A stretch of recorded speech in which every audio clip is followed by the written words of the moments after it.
Batch wise. হ্যাঁ, অনেকটা তাই, বাল্ক পারচেজ হয়। সো এখান থেকে ডিস্ট্রিবিউটররা যখন কিনে আনে, তারপরে তারা ডিস্ট্রিবিউটরের কাছ থেকে এটা চলে যায় রিটেইলারদের কাছে। রিটেইলার কারা হতে পারে কেউ বলতে পারবা? খুচরা ব্যবসায়ী, খুচরা ব্যবসায়ী বা যারা ছোটখাটো লটে বিক্রি করে। যেমন ধরো নাইকের একটা জুতা, এটা ডিস্ট্রিবিউটরদের কাছ থেকে আমার লোকাল রিটেইলারদের কাছে আসে। যদি ধরো বসুন্ধরা একটা নাইকের শপিং আছে, শপিং রুম বা শপিং প্লেস আছে, তো ওইখানে গেলে তুমি হচ্ছে নাইকের জুতাগুলো পাবা। তো আমরা কিন্তু কখনোই ডিরেক্ট ফ্যাক্টরিতে গিয়ে কোনো প্রোডাক্ট কিনি না।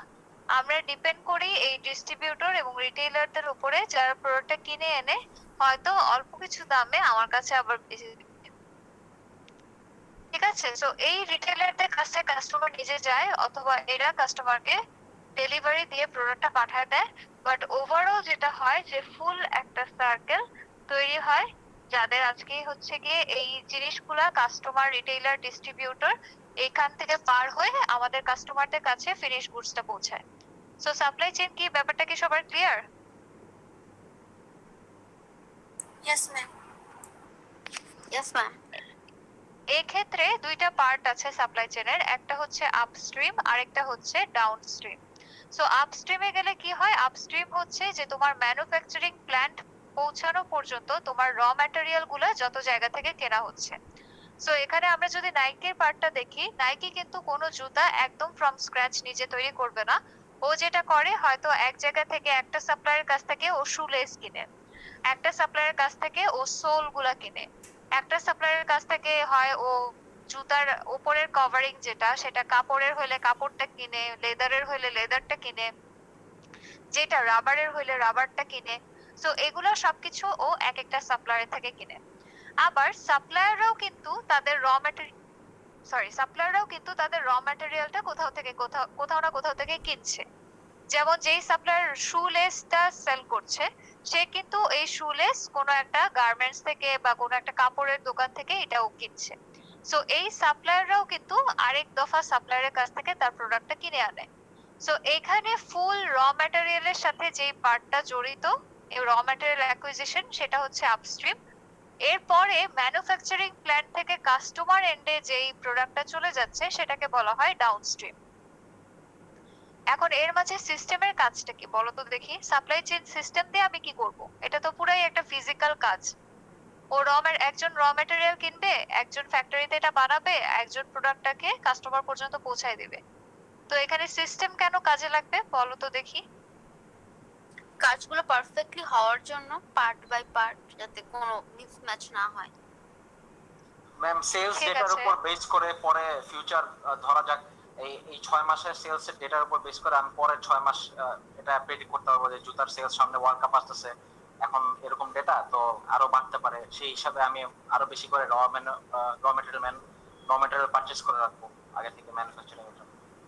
আচ্ছা, রাইট। একটা সাপ্লাই চেইন সিস্টেম যদি থাকে, এটা একটা ইউসেজ, যে ওখানে যেহেতু আমার সব ডেটা থাকবে, যে আমার প্রোডাকশনে কত টাকা, কত প্রোডাক্ট আছে, আমার স্টকে কত প্রোডাক্ট আছে, কত প্রোডাক্ট সোল্ড আউট হয়ে গেছে, এই ধরনের সব ডেটা যেহেতু থাকবে, ওইটা দেখে আমি ফিউচারে আমার স্টকটা আমি কিভাবে আপগ্রেড করব সেটা আমি ঠিক করতে পারি। বা ফিউচারে কোনো নতুন প্রোডাক্ট আনবো নাকি, বা কোন কোন প্রোডাক্টের সেলস বাড়ানোর চেষ্টা করব, সেগুলো আমি আনতে পারি। So that's one usage. আর কোনো ইউসেজ কি থাকতে পারে ফিউচার প্রেডিকশন ছাড়া?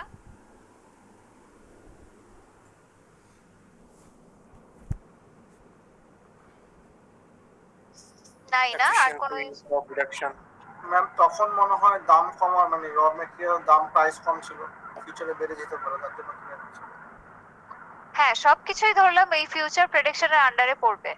যে আমার সিস্টেমে ডেটা আছে, ডেটা দেখে আমি দাম কমা ওঠা নামা, প্রোডাক্ট পারচেজ, আমার প্রোডাক্টের মডিফিকেশন সবকিছুই আমি আইডিয়া করতে পারলাম, সব ধরনের ফিউচার প্রেডিক্ট করতে পারলাম। আর কোনো ইউজ আছে একটা সিস্টেমের এই পুরা কাজটার মধ্যে? ফিক্সড কস্ট কমানো যাবে, যেহেতু ইনভেন্টরিতে আমরা সবসময় যতটুকু লাগবে ততটুকু রাখবো, সো ওয়্যার হাউসের কস্টিংটা কমে আসবে, তখন ম্যাম ফিক্সড কস্টটা কমে যাচ্ছে।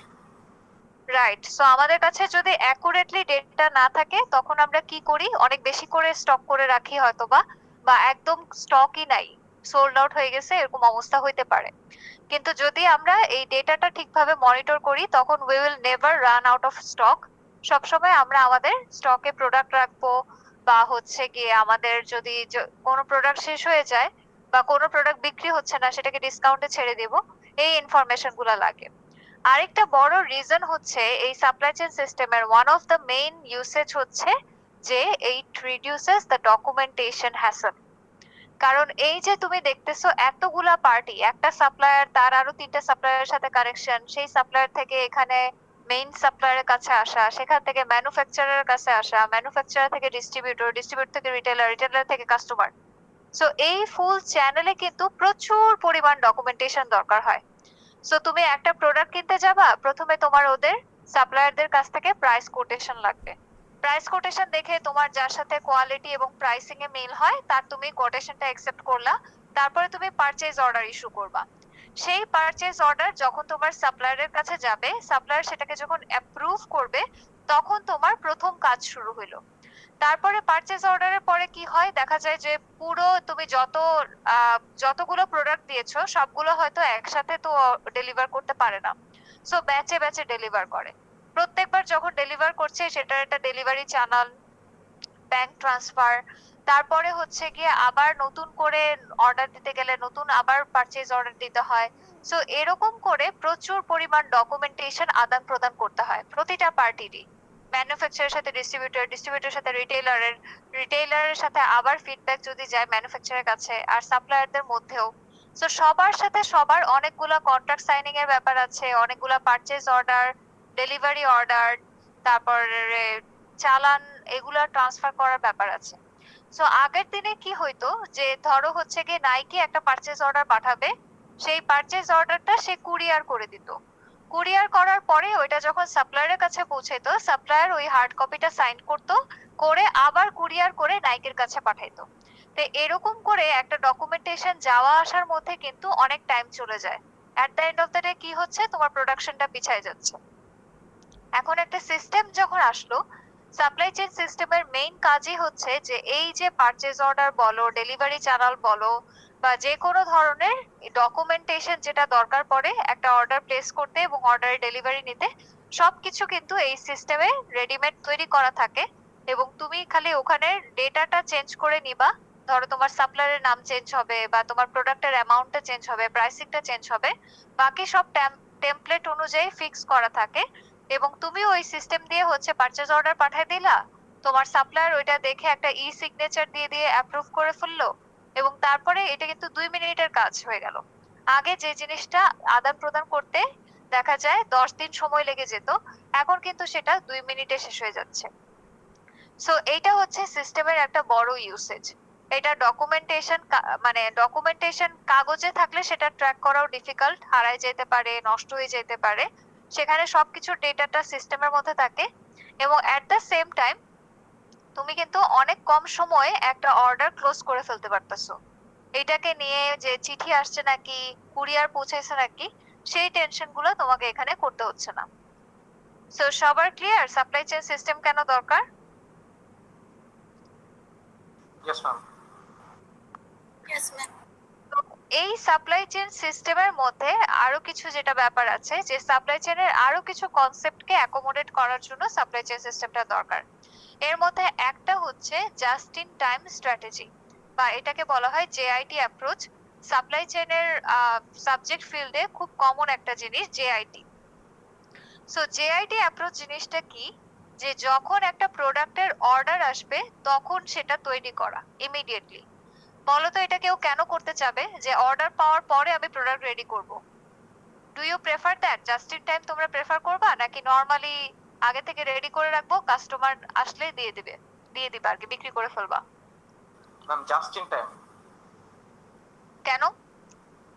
ম্যাম তাহলে ম্যাম আমার ওয়্যার হাউস কস্টিংটা বাঁচতেছে ম্যাম, যেরকম ওয়ালমার্ট করে ম্যাম, যে যখনই হচ্ছে কি ম্যাম সাথে সাথে ম্যাম ওদের মানে এমন ভাবে সাপ্লাই চেইনটা ম্যানেজ করা যে সবজি যখন লাগবে ঠিক তার একটু আগে ম্যাম চলে আসে, তাহলে ম্যাম ওদের জায়গাটা বাঁচতেছে ম্যাম, আরো বেশি এফিশিয়েন্ট হইতেছে ম্যাম। রাইট। ইউজুয়ালি যখন যে কোনো সেলার সব সময় কিন্তু চায় সে just in time strategy follow করবে। কেন ফলো করবে? কারণ জাস্ট ইন টাইমে কি হচ্ছে, তোমার একটা অর্ডার আসতেছে, তারপরে তুমি তোমার প্রোডাক্ট রেডি করে তোমার ওটা পাঠাচ্ছ। সো এখানে তোমার একদিক থেকে রিস্ক কিন্তু অনেক অলরেডি কমে যাচ্ছে। আদারওয়াইজ আমরা কি করতাম, যে আমরা ইনভেন্টরিতে প্রোডাক্ট জমায় রাখছি, এখন ধরো বিক্রি হচ্ছে না, তাহলে আমি এই প্রোডাক্ট কি করব, এটার পেছনে তো আমি ইনভেস্ট করে ফেলছি, তখন কিন্তু আমার লস। কিন্তু আমি যদি আগেই অর্ডার পেয়ে যাই, তাহলে তো আমি শিওর যে এটা বিক্রি হচ্ছে, তখন কিন্তু তাহলে আমার ওই দিক থেকে লস নাই। সো এইসব ক্ষেত্রে সব সময় হচ্ছে গিয়ে নর্মাল কোম্পানি চাই যে সে just in time strategy follow করবে, যেটা তুমি দেখবা গার্মেন্টস ইন্ডাস্ট্রিতে ফলো করে, তারা বায়ারদের একটা অর্ডার পাওয়ার পরে প্রোডাক্ট তৈরি করা শুরু করে। এটা রেস্টুরেন্টে ফলো করে, আবার কিছু কিছু রেস্টুরেন্ট করে না। যেমন কিছু কিছু রেস্টুরেন্টে তুমি যখন অর্ডার করবা, তোমার অর্ডারটা রিসিভ করার পরে ওরা রান্না করবে, তাই না? ওরা কি আগের থেকে রান্না করে রাখবে না। আবার অনেক স্টুডেন্টে দেখবা যে আগের থেকে সবকিছু রান্না করে রেডি করে রাখছে, যেমন বুফে আইটেম যেগুলা থাকে বা বুফে রেস্টুরেন্ট গুলাতে আগের থেকে সব আইটেম রেডি করা, জাস্ট তুমি যে যেটা যেটা খাও এটা আপ টু ইউ। কিন্তু এইসব ক্ষেত্রে আমরা সবাই জানি, যেমন বুফে রেস্টুরেন্টে কিন্তু অনেক খাবার ওয়েস্ট হয়, তাই না? You know that, right? মনে হচ্ছে কেউ জানে না। Yes ma'am. সো এই খাবার ওয়েস্ট হওয়ার একটা বড় রিজন হচ্ছে মানুষজন নিজেরাও ওয়েস্ট করে, প্রয়োজনের চেয়ে অতিরিক্ত প্লেটে নেয়, তারপর শেষ করে না, ফেলে রেখে দেয়, এরকম ভাবে নষ্ট করে। আরেকটা বড় ব্যাপার হচ্ছে যে তোমার এই খাবারগুলো কিন্তু আগের থেকে রেডি করা। সো কোনো একদিন যদি রেস্টুরেন্টে কাস্টমার কম থাকে, তখন কিন্তু আসলে তুমি যে খাবারগুলো রেডি করেছো সেটা নষ্ট হচ্ছে। সো এই ক্ষেত্রে সবসময় আসলে বিজনেসের জন্য এক্সপেক্টেড হচ্ছে জাস্ট ইন টাইম স্ট্র্যাটেজিটা ফলো করা। কিন্তু অসুবিধা কি জাস্ট ইন টাইম স্ট্র্যাটেজির, বলো তো? Is there any problem if I follow that, যে আমি অর্ডার আসার পরে প্রোডাক্ট রেডি করে দিব? ম্যাম যেগুলো প্রোডাক্ট বানাইতে ম্যাম লং লিড টাইম লাগে, যেমন ম্যাম সেমিকন্ডাক্টর ইন্ডাস্ট্রি, যেরকম ধরেন ম্যাম এএমডি যদি একটা নতুন চিপ বানাইলো, ওটা থ্রেড ওরা আরো বাড়াইতে যাচ্ছে ম্যাম, তাহলে কিন্তু অনেক দিন সময় লাগবে ম্যাম, 10 বছর 15 বছর, তো ওদের তো আগে থেকে প্রিপেয়ার হতে হবে। এইসব বড় বড় ম্যাম মানে অ্যারোস্পেস ইন্ডাস্ট্রি ম্যাম, এগুলো হচ্ছে জেআইটি স্ট্র্যাটেজি পারবে না। রাইট। সো ওইখানে তুমি যেটা বলতেছো অনেক ইনোভেটিভ ব্যাপার, যে এই ক্ষেত্রে আমি যদি স্পেসিফিক একটা কনফিগারেশন চেঞ্জ করার পরে তারপরে প্রোডাক্টটা চাই, সেটা তৈরি করতে অনেক সময় লাগবে। বাট আমরা যদি নর্মাল বিজনেসের ক্ষেত্রেও দেখি, জাস্ট ইন টাইমের সবচেয়ে বড় প্রবলেমটা হচ্ছে যে আমার কাস্টমার কিন্তু অর্ডার প্লেস করার সাথে সাথে কাস্টমার ইজ ওয়েটিং। এখন আমি যদি ওর অর্ডারটা পাওয়ার সাথে সাথে ওকে প্রোডাক্টটা টাইমের মধ্যে ডেলিভারি দিতে না পারি, তখন কিন্তু আমার কাস্টমার ডিসঅ্যাপয়েন্টেড হয়ে যাবে এবং আমার কাছ থেকে আর কিছু কিনবে না। যেমন যেসব রেস্টুরেন্ট একদিকে হচ্ছে, তোমাকে একটা রেস্টুরেন্ট যদি আগের থেকে খাবার রান্না করে রাখে, ধরো আমি দুইটা রেস্টুরেন্টের উদাহরণ দিই, একটা হচ্ছে আগের থেকে খাবার রান্না করে রাখে, আরেকটা হচ্ছে যে তুমি অর্ডার দেওয়ার পরে তোমাকে রান্না করে খাবারটা দিবে। এখন যারা আগের থেকে রান্না করে রাখে, তারা হয়তো তুমি অর্ডার প্লেস করার সাথে সাথে তোমার খাবারটা দিয়ে গেল, কিন্তু খাবারটা খেয়ে তোমার মনে হচ্ছে এটা হয়তো বাসি, বা এটা ঠান্ডা হয়ে গেছে, বা এটা শক্ত, একটু 2 দিনের পুরানো মনে হচ্ছে, তখন কিন্তু তুমি ডিসঅ্যাপয়েন্টেড থাকবা। আবার অন দা আদার হ্যান্ড, যারা তোমার অর্ডার নেওয়ার পরে খাবার রেডি করে, তারা যদি ধরো অর্ডার নিয়ে গেছে 2 ঘন্টা ধরে আর খাবার দেওয়ার নাম নাই। এই এক্সপেরিয়েন্স আমাদের সবার হয়েছে না? কোনো একটা রেস্টুরেন্টে গিয়ে অর্ডার করছো, বসে আছো, খাবার দিচ্ছে না। It happened, right? It Yes, didn't ma'am. happen. I guess it did. So তখন আমরা কি করি, তখন কিন্তু আমরা আর চিন্তা করি না যে ও আমাকে ফ্রেশ খাবার খাওয়াচ্ছে তাই আমার দেরি হচ্ছে, তখন কিন্তু আমাদের মেজাজ খারাপ হয়ে যায়। সো জাস্ট ইন টাইমের এই সবচেয়ে বড় প্রবলেম হচ্ছে এটাই, যে তোমার কাস্টমার তোমাকে যখন প্রোডাক্টের অর্ডার প্লেস করছে, তারপরে তো তোমাকে একটা টাইম লিমিট দিবে যে তুমি এত সময়ের মধ্যে, এত দিনের মধ্যে তুমি আমাকে প্রোডাক্টটা ডেলিভারি দিবা। এখন তুমি যদি তোমার সাপ্লাই চেইনটাকে এফিশিয়েন্টলি ম্যানেজ করতে না পারো, এবং ওই টাইমের মধ্যে যদি তোমার প্রোডাক্টটাকে ডেলিভারি দিতে না পারো, তখন কিন্তু তোমার ফুল স্ট্র্যাটেজিটাই ফেল করবে, এবং তখন তোমার কাস্টমার তোমার হয়তোবা ছুটেই যাবে, ওই কাস্টমার তোমার কাছে আর অর্ডার প্লেস করবে না, এবং উল্টা আরো তোমার কাস্টমারকে পেনাল্টি দিতে হতে পারে, since you have missed deadline. So এই ক্ষেত্রে এই জিনিসটাই প্রবলেম হয়ে যায়। যদিও জাস্ট ইন টাইম খুবই এফিশিয়েন্ট বিজনেসের জন্য, অনেক বিজনেস খালি নিজের সাপ্লাই চেইনটাকে ম্যানেজ করতে পারে না ঠিক মতো, যেটার কারণে তারা হচ্ছে গিয়ে এই just in time strategy follow করতে পারে না। আবার সালাম খুব ইম্পর্টেন্ট একটা কথা বলেছে, যে লিড টাইম যেটার বেশি। লিড টাইম বলতে বোঝায় যে তুমি যখন তোমার সাপ্লায়ারের কাছে একটা প্রোডাক্টের অর্ডার প্লেস করছো, প্লেস করার সাথে সাথেই কিন্তু সে তোমাকে প্রোডাক্টের দিতে পারবে না। সে হয়তো তোমার কাছ থেকে 15 দিন সময় চাবে, 20 দিন সময় চাবে বা 1 মাস সময় চাবে। তো এই যে তোমার একটা প্রোডাক্ট পেতে 1 মাস সময় লাগবে, তো এই 1 মাস টাইমটাকে বলছে লিড টাইম। সো এখন ধরো আমি একটা বিজনেস করি, আমার বিজনেসে ধরো আমি হচ্ছে কিসের বিজনেস করি, ধরো আমি তেলের বিজনেস করি। এখন এই তেলের বিজনেসে আমার ধরো আমার স্টকে আছে 100 লিটার তেল। এখন আমি চিন্তা করব যে এই 100 লিটার দিয়ে আমি কয়দিন টিকাইতে পারবো, আর এই 100 লিটারের আমার রিস্টক করতে আমার লিড টাইম কতদিন। সো ফর এক্সাম্পল 100 লিটার হচ্ছে কি আমি 1 সপ্তাহের মধ্যে আমার বিক্রি হয়ে যাবে, কিন্তু এই 100 লিটার আবার আমার কিনে আনতে লাগবে আমার 1.5 মাস। তখন কিন্তু এটা খুবই ইনএফেক্টিভ। সো আমাকে কি করতে হবে যে যখন আমার কাছে 500 লিটার ছিল তেল, তখনই কিন্তু আমাকে আবার রিঅর্ডার করতে হবে, যাতে এই 500 লিটার শেষ হইতে হইতে আমি আমার নেক্সট স্টকটা পেয়ে যাই। তো এই সব জিনিসগুলা তোমার ইনভেন্টরির ডেটা আপডেট, তোমার লিড টাইম কতদিন, কতদিনের মধ্যে তুমি নতুন প্রোডাক্ট স্টক করে আবার সেটা সেল করতে পারবা, এই সব ডেটাগুলা তোমার সাপ্লাই চেইন সিস্টেমে থাকে এবং সেটার থেকেই তুমি হচ্ছে গিয়ে ভালো মতো এটার এফেক্ট পাও। এটার সাথে আরেকটা কনসেপ্ট যেটা জড়িত সেটা হচ্ছে সেফটি স্টক, যেটা আমরা হচ্ছে জাস্ট ইন টাইম ফলো না করলে আমাদেরকে সবসময় নিজেদের স্টকে প্রোডাক্ট রাখতে হয়, আর এই স্টকটাকে বলা হয় সেফটি স্টক। যে আমার কোনো একটা সময় যদি প্রোডাক্টের ডিমান্ড বেড়ে যায়, আমি আমার এই স্টকের থেকে মাল বিক্রি করব, বা আমার স্টকের প্রোডাক্টটাই আমি হচ্ছে গিয়ে সবসময় রিস্টক করে রাখবো। যেমন ওয়ালমার্টে ওরা কিন্তু খুবই লো একটা ইনভেন্টরি মেনটেন করে, কিন্তু ওদের অলওয়েজ একটা সেফটি স্টক আছে। এবং এটাকে ওরা কিভাবে মেনটেন করে, সো ফর এক্সাম্পল তুমি ওয়ালমার্ট থেকে একটা প্রোডাক্ট কিনলাম, তুমি যখনই একটা প্রোডাক্ট কিনতেছো সাথে সাথে ওদের সিস্টেমে এটা আপডেট হয়ে যাবে যে এখানে একটা প্রোডাক্ট সেল হয়ে গিয়েছে, এটাকে রিস্টক করো। মানে ইনস্ট্যান্ট, ওরা কিন্তু সিস্টেমে ইনস্ট্যান্ট রিকোয়েস্ট পাঠায় দেয় যে আমার এখানে 98টা বই ছিল, সেখান থেকে 2টা বই সেল হয়ে গেল, এখন 96টা আছে, সো 2টা বই রিস্টকের ক্যালেন্ডারে যুক্ত হয়ে যায়। সো এরকম করে ওরা কনস্ট্যান্টলি এটাকে আপডেটেড রাখে এবং কনস্ট্যান্টলি ওইভাবে ওরা স্টকটা ম্যানেজ করে। সো সেফটি স্টকে অনেক বেশি প্রোডাক্ট রাখে তা না, মিনিমাম একটা অ্যামাউন্ট রাখে, কিন্তু যেহেতু কনস্ট্যান্টলি আপডেট থাকে সেহেতু তাড়াতাড়ি সেফটি স্টক যখনই শেষ হয়ে যাবে তখনই আবার এটাকে রিলোড করে নিতে পারে। আরেকটা কনসেপ্ট আমরা যেটা পড়বো সেটা হচ্ছে বুল হুইপ এফেক্ট। আমি জানি না নামটা তোমরা কখনো শুনেছো নাকি, বাট বুল হুইপ এফেক্ট হয় যখন সাপ্লাই চেইনে একটা মিসম্যানেজমেন্ট তৈরি হয়। এটার উদাহরণ আমি প্রত্যেকবার দেই বাদামের বিজনেস দিয়ে। ফর এক্সাম্পল ধরো তুমি একটা বাদামের বিজনেস করো, এখন সেই বাদামের বিজনেসে তোমার সেলস খুবই ভালো, তুমি প্রতি মাসে মাসে ভালো সেল করতেছো, করতে করতে তুমি দেখলা যে কোনো একটা বছরের শুরুতে জানুয়ারি ফেব্রুয়ারি মার্চে তোমার সেলস খুব বেড়ে গেছে। সো যখন একটা প্রোডাক্টের সেলস বেড়ে যায়, যে ধরো রিটেইলার, এইটা হচ্ছে রিটেইলার যে লোকাল শপ, তোমার বাদামের একদম লোকাল যে দোকানটা আছে সেই দোকান। সো এই দোকান দেখলো প্রতি মাসে সে 10,000 টাকার বাদাম সেল করে, কোন একটা মাসে গিয়ে সে দেখলো তার 20,000 টাকার বাদাম সেল হয়ে গেছে। সো তখন সে কি করবে, যদি 20,000 টাকার বাদাম সেল হয়, সেই ডিস্ট্রিবিউটরের কাছে কত টাকার বাদাম অর্ডার করবে বলো তো?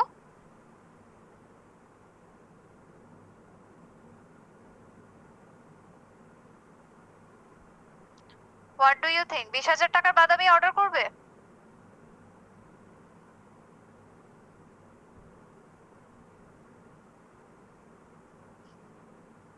তোমরা কি আছো না ঘুমাচ্ছ? What is happening? আবার একটা কোয়েশ্চেনটা বলছি, যে তোমার একটা সাপ্লাই চেনের তোমার রিটেইলার, তার বাদামের ব্যবসা, সে হয়তো প্রতি মাসে 10,000 টাকার বাদাম সেল করে, কিন্তু কোনো একটা মাসে গিয়ে ধর জানুয়ারি মাসে এসে সে দেখলো তার এই মাসে 20,000 টাকার বাদামের অর্ডার এসেছে, তাহলে এখন সে কত টাকার বাদাম অর্ডার করবে? ম্যাম 20,000 টাকা 20,000? 20,000? ম্যাম 30,000। 30,000 বা 25,000, মানে 20,000 থেকে কিছু বেশি তো অর্ডার করবেই, তাই না? হ্যাঁ, রাইট, দ্যাটস দ্য আনসার, যে 20,000 থেকে বেশি অর্ডার করবে, কারণ এবার বেশি অর্ডার হয়েছে, তার মানে আরেকটু বাড়লেও যাতে ও নিজের একটা সেফটি স্টক মেনটেন করে এক্সট্রা অর্ডার দিবে। সো হ্যাঁ, 20,000 এর বেশি।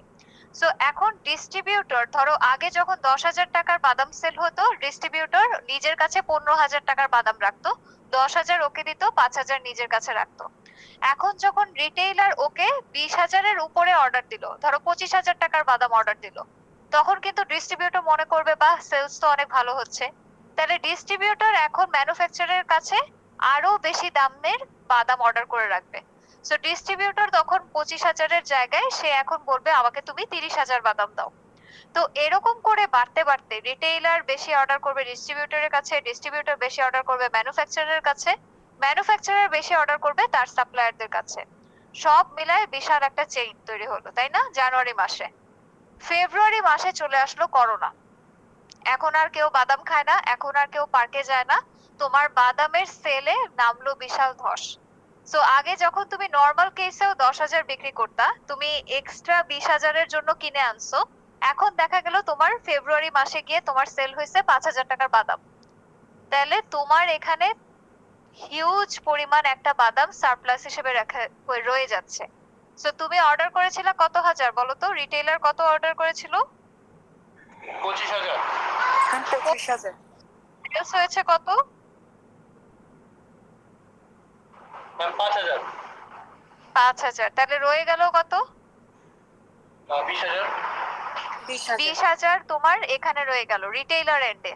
আবার সেম ওয়েতে ডিস্ট্রিবিউটর কিন্তু 30,000 বাদাম অর্ডার করেছিল, সেখানে এই রিটেইলার কিন্তু 5,000 বিক্রি করতে পারছে, আর এখানে কিন্তু ও এই রিটেইলারের কাছে 25,000 দেওয়ার পর ওর কাছে রয়ে গেছে এক্সট্রা 5,000, যেটা আর বিক্রি হবে না।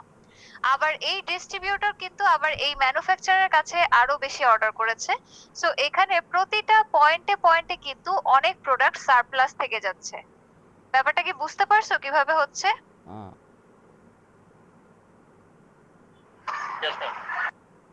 সো এই এফেক্টটাকেই বলা হয় বুলউইপ এফেক্ট, যেখানে একটা মিস প্রেডিকশনের কারণে দেখা যায় যে কোনো একটা টাইমে হয়তোবা বিজনেসটা একটু বুম করেছিল, কিন্তু তুমি যদি সাফিসিয়েন্ট ডেটা অ্যানালাইসিস না করে তুমি যদি এরকম এক্সট্রা অর্ডার দিতে থাকো এবং আলটিমেটলি তারপর সেল না হয়, যেটা যে কোনো কারণে না হইতে পারে, এটা যে ধরো তোমার বাদামের সেলস কম হচ্ছে। মার্জিয়া কিছু বলতে যাচ্ছো? নো মিস, সরি, ভুলে অন মিস। আচ্ছা, ইটস ওকে।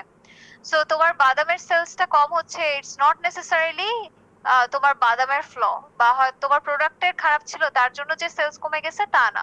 এই যে অনেক সময় এরকম করোনা হইতে পারে বা ইনফ্লেশন হইতে পারে, ইকোনমিক ক্রাইসিস হইতে পারে।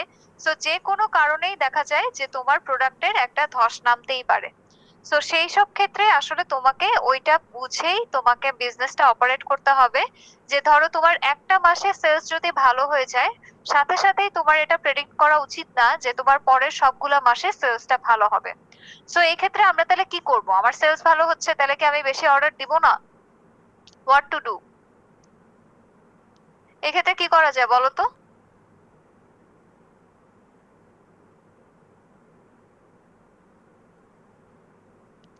কিছুই করা যায় না মনে হচ্ছে। Nothing to do? ম্যাম এটা আবার বললে ভালো হয়, নেটের প্রবলেম ছিল তো শুনতে পারিনি। সো আমি তাহলে এই সময় কি করব? যদি আমার সেলস জানুয়ারি মাসে যে ভালো হয়েছে, তারপরে কি আমার বেশি করে কেনা উচিত না? Yes ma'am. আবার যদি ফেব্রুয়ারি বিজনেস খারাপ যায় তখন তো সেল হচ্ছে না, তাহলে এই পর্যায়ে কি করা উচিত? ম্যাম তখন স্টক করে রাখা উচিত, যখন অর্ডার আসতে যাতে আমি দিতে পারি। আচ্ছা, স্টক করে রাখা উচিত, কিন্তু স্টক আবার কতদিনে ক্লিয়ার হবে তারও তো ঠিক নাই। যেমন করোনা আসছে, গত 1 বছর ধরে করোনা এসে বসে আছে। সো স্টকের মধ্যে ধরো এই 1 বছরেই তো বিজনেস ওপেন হয়, লকডাউন হয়, শাটডাউন হয়, এটা হয় সেটা হয়, তা আমার তো এটা আর বিক্রি হচ্ছে না, তখন কি করব?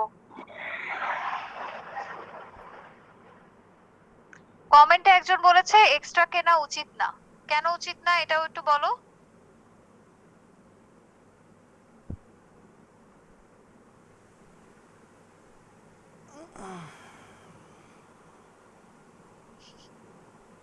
রেসপন্স এত কম থাকলে বুঝবো কিভাবে পড়া বুঝতেছো নাকি? একটু তো কথা বলতে হবে।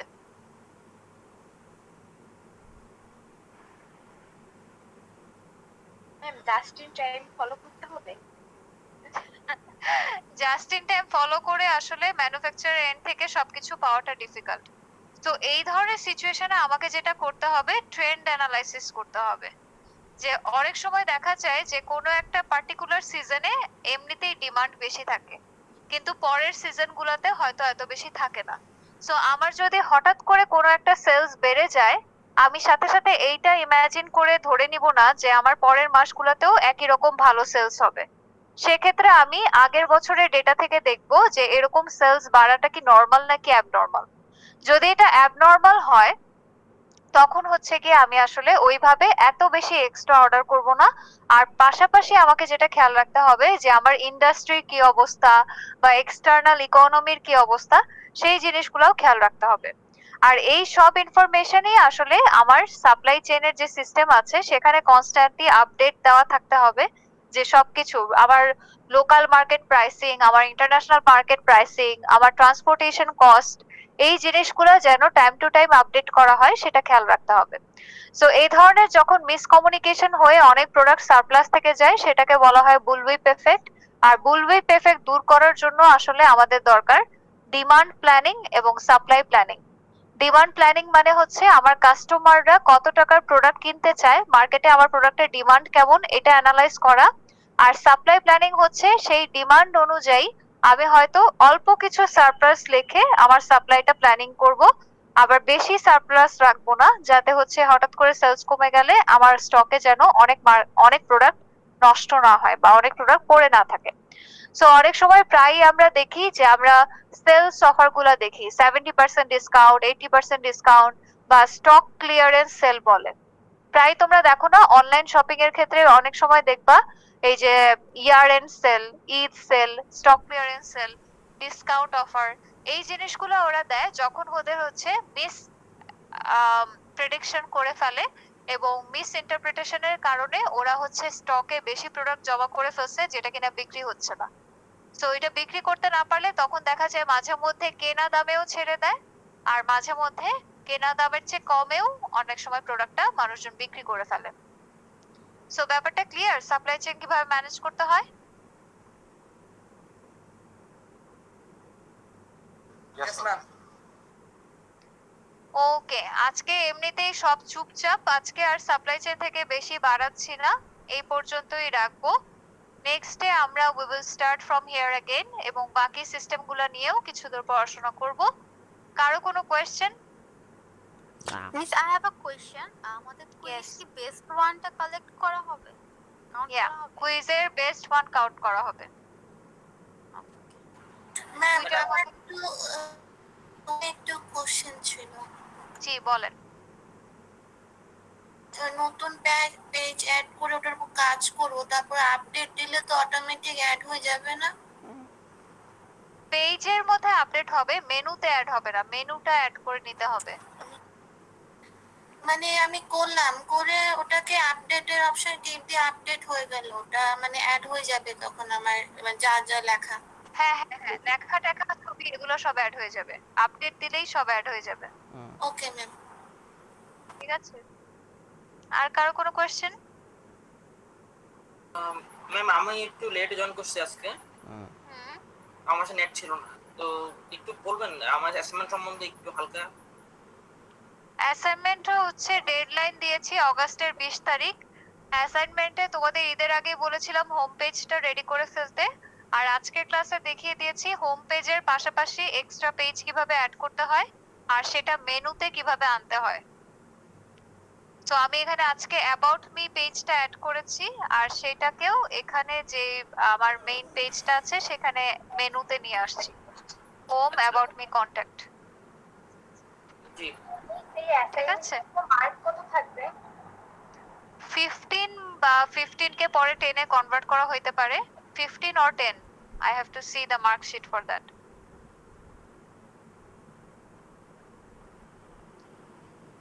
ঠিক আছে, বাট এই 15 কিন্তু পুরাটাই মানে ইটস নট আ পার্সেন্টেজ, আমি একটু তোমাদেরকে কনফার্ম করেই বলে দিচ্ছি, একটা মিনিট। সো এইটার পুরাটাই কিন্তু কাউন্ট হবে। সো ওয়েবসাইটটাকে একটু সিরিয়াসলি নিও। আমি প্রায় দেখা যায় যে আমি যখন মার্কস তোমাদের কোর্সের শেষে যখন মার্কস অ্যাড করতে চাই তখন কিন্তু প্রায় দেখি যে অনেকে এই ওয়েবসাইট জমা দিতে ভুলে গেছো কিংবা খুবই নেগলিজেন্স ওয়েতে বা একদমই পাত্তা দাও না এই ওয়েবসাইটটাকে, হয়তো আগের টেমপ্লেটই আছে, নিজের কোনো ইনফরমেশন আপডেট করা হয় নাই, এরকম ওয়েবসাইট আমি অনেক পাই। কিন্তু এটা কিন্তু তোমার টোটাল 100 মার্কসের মধ্যে 15 মার্কস কিন্তু এখান থেকে আসবে। তো আমি সবাইকে বলবো ওয়েবসাইটের পার্টটা একটু সিরিয়াসলি করো, যদি দেখতে ভালো হয় ফুল 15 পাবা, যদি ভালো না হয় তখন কিন্তু আর ওখানে বেশি একটা মার্কস উঠবে না। আচ্ছা ম্যাম, ওয়েবসাইটটা তো স্কুল কলেজ কি হবি কি করার ইচ্ছা লাইফে এসব নিয়ে থাকবে, দেন রাইট, হ্যাঁ এগুলো নিয়ে থাকবে। Thank you. তোমার সিভিতে যে ইনফরমেশন গুলো তুমি দিছো ওগুলাই হচ্ছে ওয়েবসাইটে দিবা। এই জি ঠিক আছে। ঠিক আছে, আর কোনো কোয়েশ্চেন? তো ওখানে ওই যে লিটারেসি যে কম্পিউটার মানে এক্সট্রা কারিকুলাম অ্যাক্টিভিটিস এগুলো লিখতে হবে। হ্যাঁ অবশ্যই, তোমার নিজের প্রোফাইলে যা যা আছে সবই লিখবা, নিজের সম্পর্কে যা কিছু পাও, লুডো খেলা চ্যাম্পিয়ন হলে ওইটাও লিখবা। ম্যাম যেগুলো কোর্সে এনরোল আছে কিন্তু এখনো শেষ হয় নাই সেগুলো কি দেয়া যাবে? হ্যাঁ দিতে পারো, ছাগলের বাচ্চা। ইন প্রগ্রেস বা কারেন্টলি এনরোলড এরকম ভাবে দিতে পারো, ওটাতে কোনো সমস্যা নাই। আমি আসলে তুমি কি কন্টেন্ট দিচ্ছ সেটা দেখার চেয়ে কিভাবে দিচ্ছ সেটা, যে প্রেজেন্টেবল ওয়েতে তুমি এনাফ কাজ করেছো নাকি, বা ওয়েবসাইট একটা মডিফাই বা এডিট করতে পারছো নাকি সেটা আমি দেখবো। ভিতরের কন্টেন্ট ইটস নট লাইক কারো 10টা কোর্স অনলাইন কোর্স করা থাকলে তার মার্কস বেশি আসবে আর কারো 3টা করা থাকলে কম আসবে, এরকম কিন্তু হবে না। বা কেউ গান গাইতে পারলে তাকে মার্কস বেশি দিব, গান গাইতে না পারলে দিব না, এরকমও কিন্তু না। কন্টেন্টের চেয়ে বেশি ইম্পর্টেন্ট হচ্ছে তুমি ওয়েব পেজটাকে এডিট করতে পারো নাকি বা ঠিকভাবে সুন্দরভাবে প্রেজেন্ট করতে পারছো নাকি। আর বারবার বলছি, অনেক পার্সোনাল ওয়েবসাইটের উদাহরণ আছে, গুগলে সার্চ দিলে পাবা, ইউটিউবে পাবা, ওগুলা দেখে একটা আইডিয়া নাও পার্সোনাল ওয়েবসাইট দেখতে কিরকম হয়, সেটা দেখে দেখে তারপরে বানাও। ক্লিয়ার? Okay ma'am. জি ম্যাম। ওকে, আর কারো যদি কোনো প্রবলেম থেকে থাকে, কোথাও ইস্যু ফেস করো, আমি তো অফিস আওয়ার্সে অ্যাভেলেবল থাকবোই। সো অফিস আওয়ার্সে আমাকে নক দিলে আমি তখন দেখিয়ে দিব। অফিসারে কি মেইল দিয়ে আসবো যে আমি মেইল দেওয়া লাগবে না, অফিস আওয়ার্সে আমি এমনি বসি, ওই সময় আমি ওই লিংকে অ্যাভেলেবল। ম্যাডাম মেল যেটা কথা মনে পড়লো, হ্যাঁ আমি আপনাকে একটা মেল করেছিলাম, আপনি চেক করেন প্লিজ। মেইল করেছিলা কবে? মেল করেছি